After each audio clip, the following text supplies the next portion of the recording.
Hi, how are you? Good.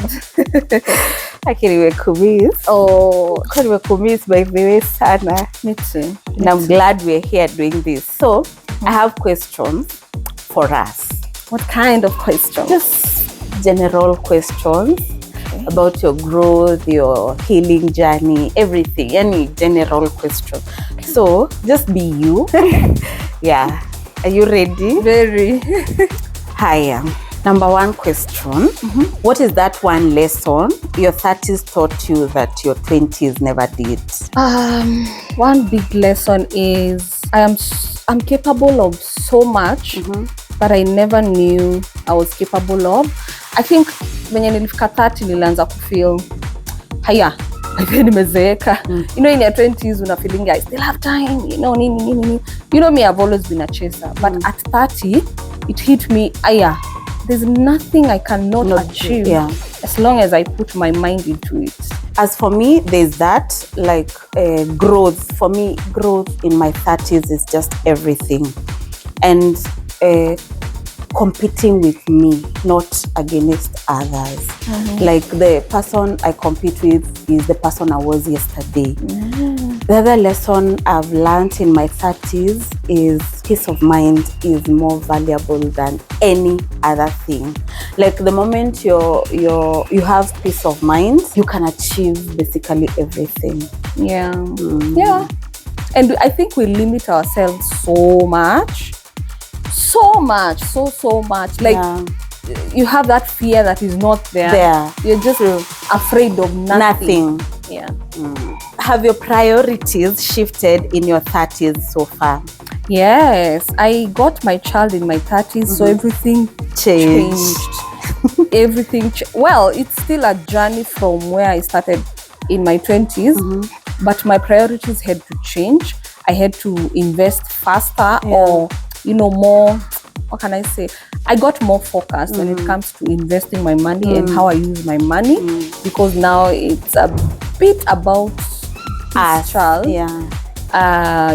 We had to shift. Kitambo, I used to chase excitement, chasing other people, being a people pleaser. You were a people pleaser? Yeah, in my 20s. Who did you please? Because it's not me. I was a people pleaser. So in my 30s, I got to realize, I've ever shifted like, my priorities changed, my budgeting changed, how I spend my money changed, how I invest changed. And basically everything now started revolving about around our future, my kids' future, my future. So a lot changed in my 30s. The people pleasing bit, I would want to. By the way, I was a people pleaser before you met me. See, tell me, give me an example. Because I don't know you like that. Because I changed. Let me tell you how I know. Let me tell you your people how I know you. There's a situation where we were seated somewhere and there was a guy who was clear, like I want to date more. And they're like, so clear, dude. Imagine Z. Kudanganya. And we had not discussed about it. So nilikuwa ukiambia mtu mwingine hizi ni date niko guy. Chills. So I get that, but babe, let me tell you, I think you came into my life at a point where I was now starting to discover myself, and by then chills had gone because I had pleased you returned people. Them to the I had pleased. I was a people pleaser before. Hey, wow. So I'm glad I never met you, like, because we would never have been friends. So a lot has changed. My priorities have changed. And why do you think you wanted to please people? What's that reason, you know? The fact that I'm a firstborn, and I got to do a lot. Like firstborns basically wanakuanga ni kama deputy, my deputy parents, wenye awapatangi ile attention, unaelewa? So here I was trying to seek attention by doing what? People please. But let me tell you, the moment my baby came, my first baby came, everything changed. I don't know, I think it just flipped. People pleasing ikaenda, nikaanza sasa ku concentrate on me, myself and I, and that is when I moved from my parents' house for the first time. Like the moment I got my baby, I moved. Wow.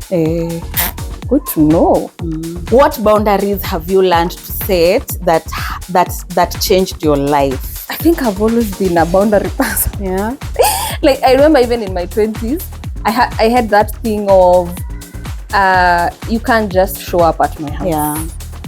But if you have not called me, we have not agreed, even if I'm in the house. There's a time someone came, aka knock, you know me, by then kichungulia nione tuko tumeongea ukam, and that happened in my 20s. Sikufungua, akanicall, akanzo kwa wapi, nikaambia siko home, kaambia hata niko tu hapa kwako. So that is when nikamuuliza, so ukakuja tu bila kuniuliza. So I think for me boundaries, I set them kitambo sana. One boundary that I set and has really worked for me, and I think I realized it in my 30s, is saying no. Like no is a complete answer for me. Like I don't have to justify why I'm saying no. I don't have to explain to you why I said no. For me, and it was just a game changer. Saying no. No, I'm not comfortable with this. No, you cannot do this. Yeah, it just changed everything. I think also as you meet different people in life, you come to understand, as much as you've set your boundaries, there are people who will actually try to show you and this is a story, of course, you know. They're trying to show you, by the way, I can cross these boundaries like this. There are people who will try to cross them in a very smart way, like try to show you, by the way, hakuna kitu siwezi fanya, but you snap back and remember, hey, no, things don't work like this. That I agree, and I have seen it with us. Like we call it as it is. We point it out as it is. We don't try sugarcoating things. We point it out like here. Even in our friendship, it's not once. Like I remember there's a time nilikuwa nakupigia mara nyingi and you don't pick up. You don't pick up and you don't explain why. You just lenga the call. You see the way call yako inakatangwa, unaambiwa user busy, and you don't explain. You don't even write a text message and explain, by the way, I'm in a meeting. May call it out and you have changed. Okay. But that has become been a problem for a while, but I'm working on it. And the reason why nilifika mahali nikafeel, but this is not a good thing. It happened, 2 of my friends died and I had done the same. Okay, si ati walikuwa wanajua or something, but walikuwa, like I have a missed call and then nasikia mtu alikufa Wednesday. Unaget, 2 of my friends. Nikaka hivi nikasema, oh my God, it's not right. You never know ni nini tungeongea the last thing. Nikasema, na ni memory. But unaweza dhani ni kukataa, I mean kuwa rude, but at some point, adulting pia achana nayo. I completely forget. I'm supposed to call back. And najua wale mabeshto wangu wote wanawatch hii kitu. I have that, they have complained. Juzi, one of my friends amenichatisha the whole day kutoka asubuhi, hi, tukaongea. Jioni akaniambia, imagine it was my birthday. Nilimpea tu example nikamwambia, you know my best friend, ukai meet muulize, I have forgotten her birthday before. And akisifanyange out of madharau, sometimes I just forget things. Kwanza that day I had a bad day. Completely bad day. I get you. But we strive to be better.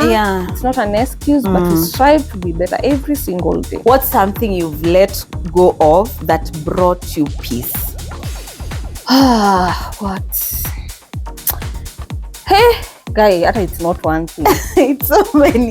It's many. Yeah, it's many. But of course, I have a latest one that is big that I can't give details. Yeah. But yeah, I was like, you know what? My peace is important. Unajua, sometimes unaweza kwa mahali and you're like, you're not okay. You know we are spiritual beings. You know very well, I am not okay. But you're still there. You're like, okay, let me yeah, I have that thing, but please allow me not to explain.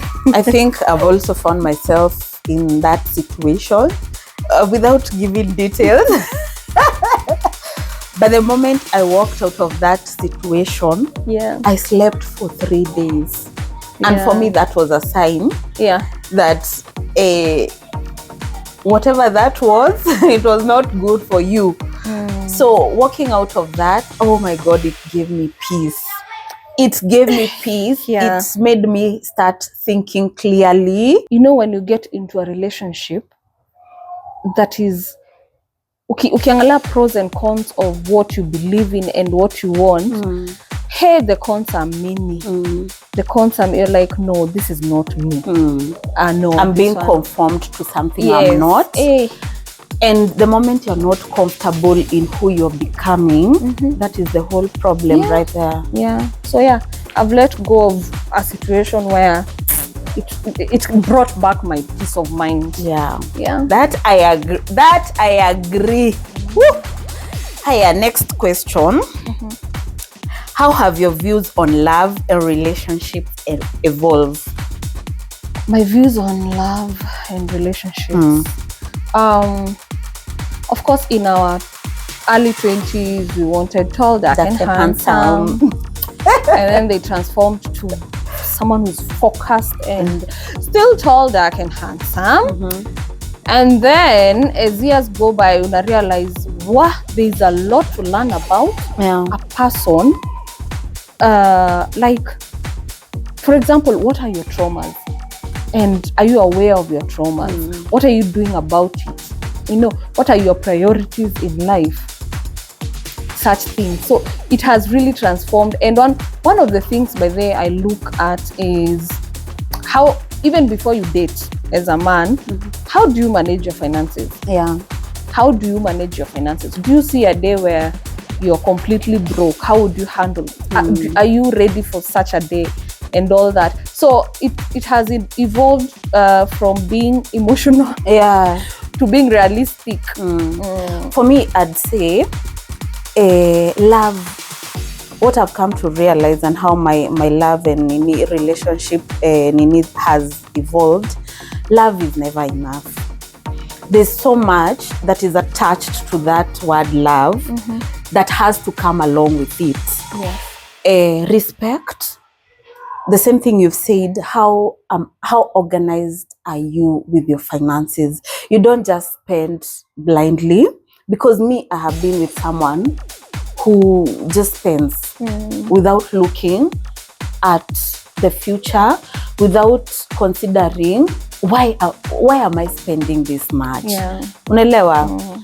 Respect, the way that person respects me, the way they respect the people around them matters a lot, because hautaniambia utaingia hapa uongeleshe soja vibaya and then I expect to be treated differently.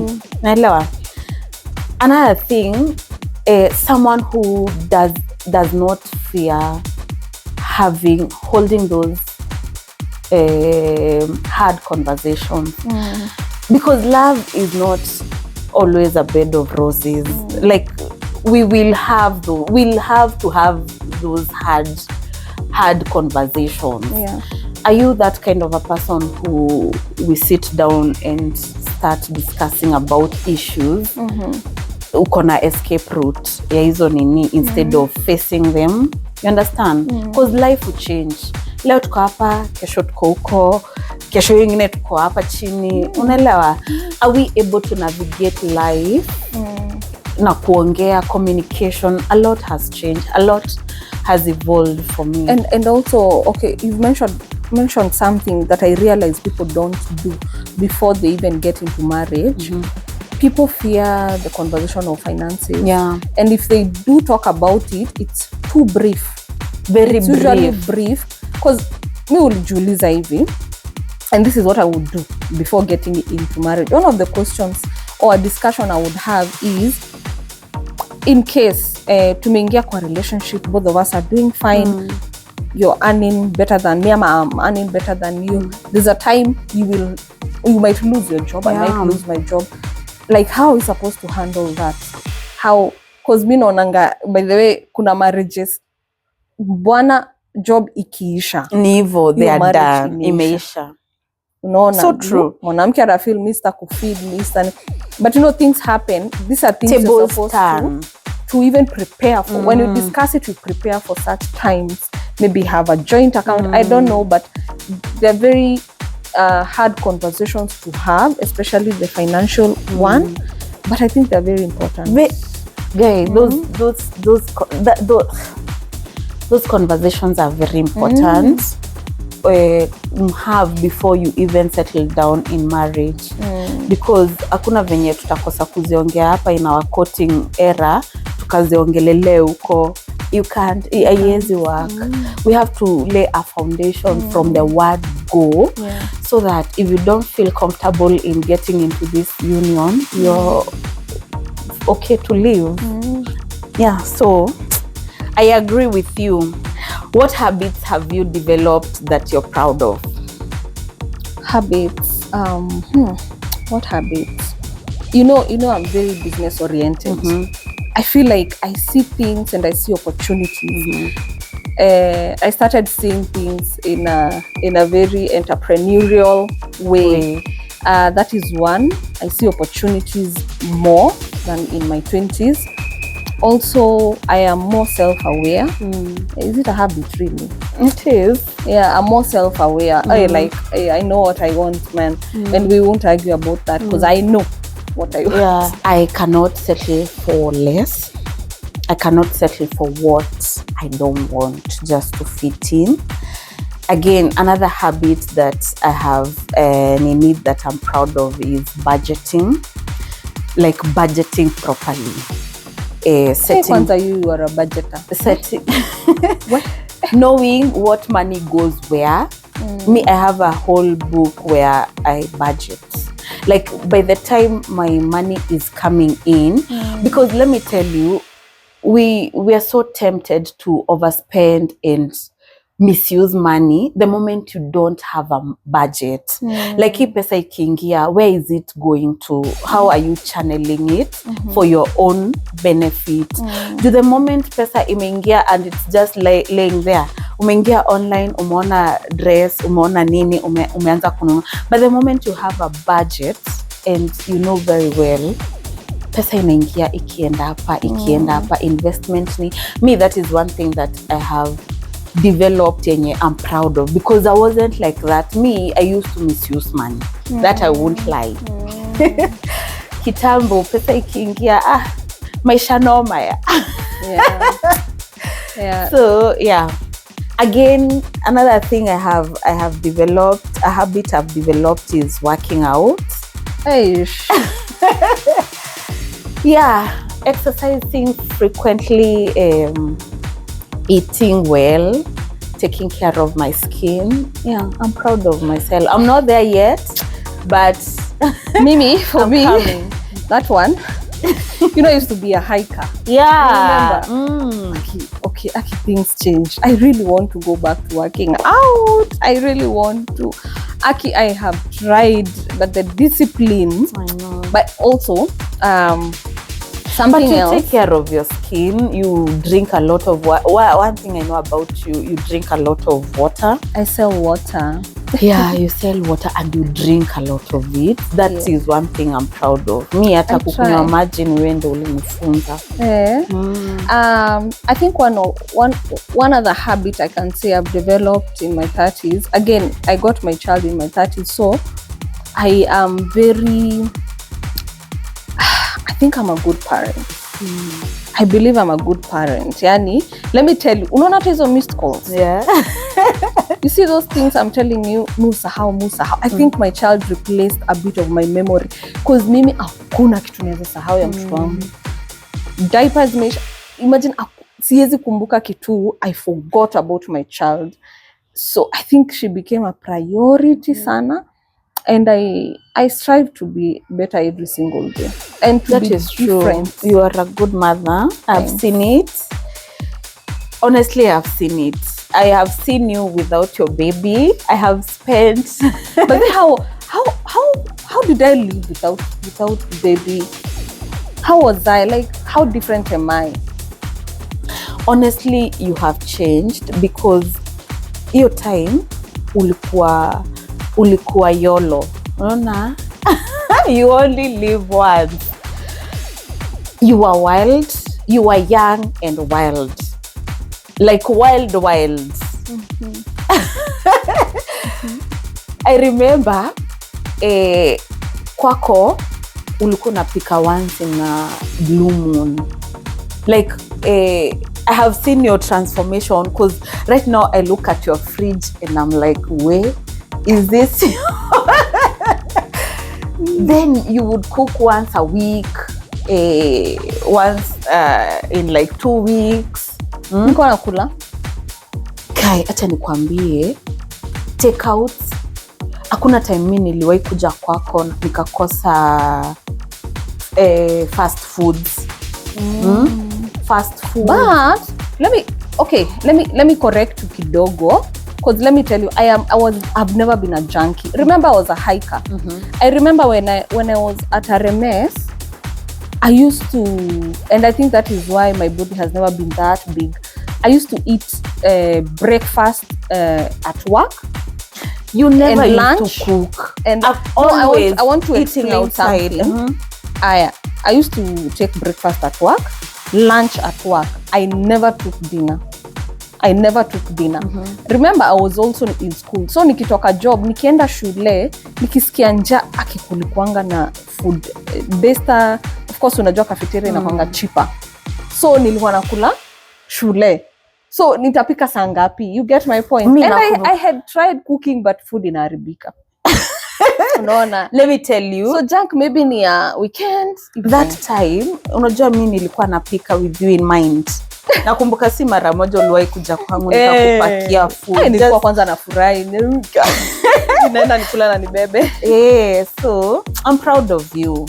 Kuna time hata sufuria zangu zilikuwa na vumbi. Yeah. Kai, by the way. Juu nakumbuka ulinunuanga zile ni non-stick. Zikakaa for years. By the way, zilikaa for bila kuharibika. The moment you got your baby, zikaanza kuspoil. Zikaanza sasa kupata kazi. Well, yeah, by the way, I have changed. I needed someone in the house. But I'm proud of you. You're such a good mother. You have done well. But I think I've always been a saver. Yeah. I've always saved. I've never misused my money, even before the baby. That one, I'm proud of myself. I'm proud of you too. Thanks. How do you deal with failure now compared to your younger self? I think I have matured enough. I have always risked. So the more you risk, the more you develop the immunity, shock absorbers, and the muscles. Shock absorbers. So I think as long as you take your failures positively, don't regret anything, you become better. You know how to deal with stuff better. Yeah. I think me personally, I have matured to not just look at a failure. Okay, personally, I have matured to a place where I don't just look at failure as failure. Yeah. I look at it as a learning process. And then I start reflecting on what didn't work, what should I have done better, what should I have done for this to work, and then you start meaning from that angle. So me, I don't look at failure as failure. I look at it as a learning process. Sure. What kind of people do you find yourself drawn to in your 30s? anyone who is having I don't do small talk. It has never worked for me, but right now in my 30s, it's deeper. I know. Deeper. We can't sit down and start talking about makeup. No, but if you tell me how we can invest in makeup, good. Yeah, we have a lot to think about. We can talk about how to make money. We can talk about how to invest. And that is why I think I am attracted to older, intellectually mature people, you know. Yeah, because I don't think I do cheap talks, like talks that do not grow me, do not water my thinking. I don't think that is for me. Yeah. So I'm also drawn to people who have faith in God and believe that God is.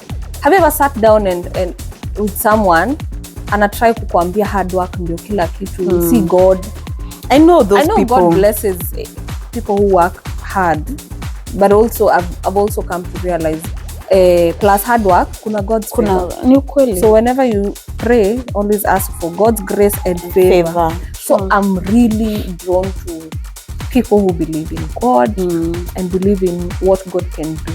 Me too. I believe in people who I am drawn to people who believe in God so much because I'm a believer myself. You know, you cannot be walking with people who are going this direction and you're going this other direction.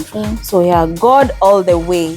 I agree with you. What's something you swore you'd never do in your 20s but now do regularly? At some point in my 20s, I said, mimi siwezi nunua gari kabla nijenge. Tunajua hiyo conversation. You know, I was about to say that. Kabla nijenge. So I've come to realize this. By the way, and I don't argue with anyone's priority. Yeah. Kuna mtu, I've come to realize, kuna mtu atabai very big car, tuseme ata V8 with na kwa rental, a rental hata akipaka watu wako wow. Yeah. But huyu mtu anaangalia the kind of business gari tamleta. You know, the meetings you'll walk in, you know, hata mtu akutrust na pesa yake if you're driving that. Kuna mtu ana reason hivyo. Yeah. Haya, kuna mwingine anasema mimi I'm living my life. Ataishi kwa nyumba ya 100,000 Kileleshwa ama Lavington, but hajajenga. That is someone, yeye ndiye anajijua. Yeye anataka kuishi life. Wacha aishi. Don't come and start saying this is wrong. Kuna mwingine atanunua a small car na anaishi Kile. Wachana na yeye. Ujue ni nini anapanga. You know, we are, like you said, we are blessed differently. We reason differently and we strategize differently. So wacha kukaa chini ukae nikaa wewe ndio unajua kwenye life huenda. You know, hakuna mtu akona hii template. No one has a template. So everyone has their own understanding of how they want their life to be. At a point, mimi nilikuwa so judgmental. Ya watu ya guy. Akimenunua gari kubwa hivyo na hata ana. You know, but then I got to realize our priorities are different. Juzi nilikuwa nasikiza kitu kwa, was it on radio ama online? I can't quite remember. But it was BNN. Some nini walikuwa naulizana why social media influencers fake life online.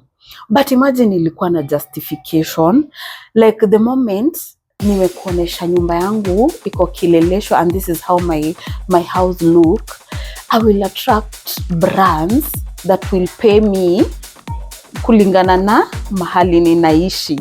Unaelewa? Na kulingana na gari nina drive. I will fake that I imported I am working with a wig company that is in the States. What will I attract? Clients wenye wako and they will not pay me cheap. Unaelewa? So strategies strategies are different. Yeah. If you could give your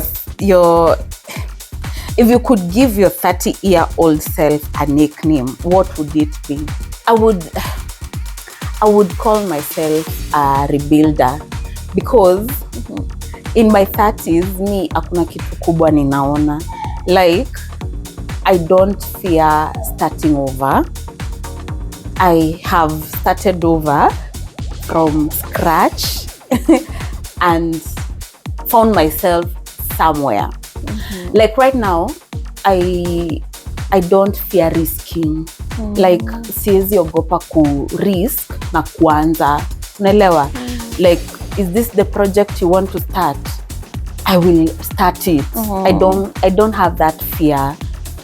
Like, mimi sahi, I am a rebuilder. Tumemaliza hii. Now let's start rebuilding another. Okay. I think I would call myself a dreamer. Because I've never stopped dreaming. I won't stop dreaming. Yeah. What's one lesson everyone should learn before hitting 30? Yes, that's a good question. Please know thyself. Know thyself. Yeah. Please understand who you are, and don't be afraid of discovering yourself. Don't be afraid of failure, because that's when you get to know yourself. Yeah. That is one. Please know yourself. Second, please start saving in your 20s. Yeah, it works for you in your 30s. The other one is always choose you. It's connected to knowing yourself. Yeah, always choose you. You're very important. You need you To survive. You need yourself for you to fit in anyone's world. Yeah. So for you to avoid fitting in, ile ukanika una fit in, just choose yourself first. Choose yourself. If you can, travel. That's another thing. Travel as much as you can in your 30s. Travel as much as you can. You'll always learn so much, so much. Please travel. And I don't mean that you have to go to, States or Dubai or Kenya. Kenya, we have so many places you can travel. Sure. Start traveling, please, before you hit your 30. Me, one lesson I would tell people is be self-aware. Yani, know yourself and what you want to a point that other people will have to adjust. You will not have to adjust for people, for them. Let them adjust for you. Unaelewa? Again, time hakuna mahali inaenda. Don't be rushed by societal norms that you have to have done this before 30. Believe me, you will lose focus when you start looking at timelines. You will lose your focus. Just be you, be focused, chase a goal, achieve it, and after achieving that, set another, achieve it.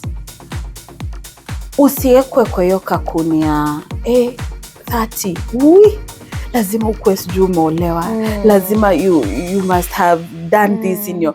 No, be you. I always say be you unapologetically. Let no one define you, define yourself, and the most important thing, be 100% self-aware. That way you will conquer the world in your 30s. Good talk. Thank you for being here.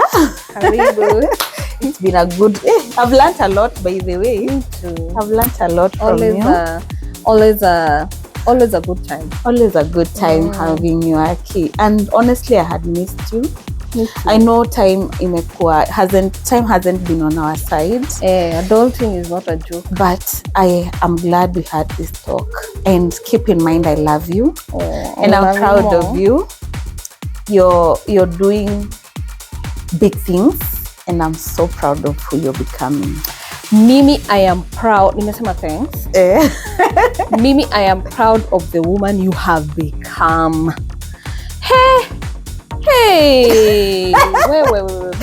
By the way, I don't hide it. I even tell people where mimi Liz amechangamka style ingine niko wow. By the way, anyone can do it. Yeah, anyone can do it. And maybe one day you'll tell people your story. I will. Imagine in due time, I will share my story.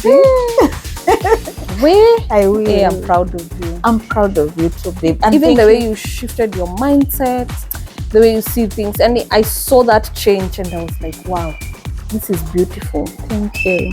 And I think sometimes it takes rock bottom for you to rise. Yeah. True. Thank you for being part of the journey. You've held me. You've been there for me. Aki, I don't take that for granted. Aki, nasiji mbora nasikia kulia too.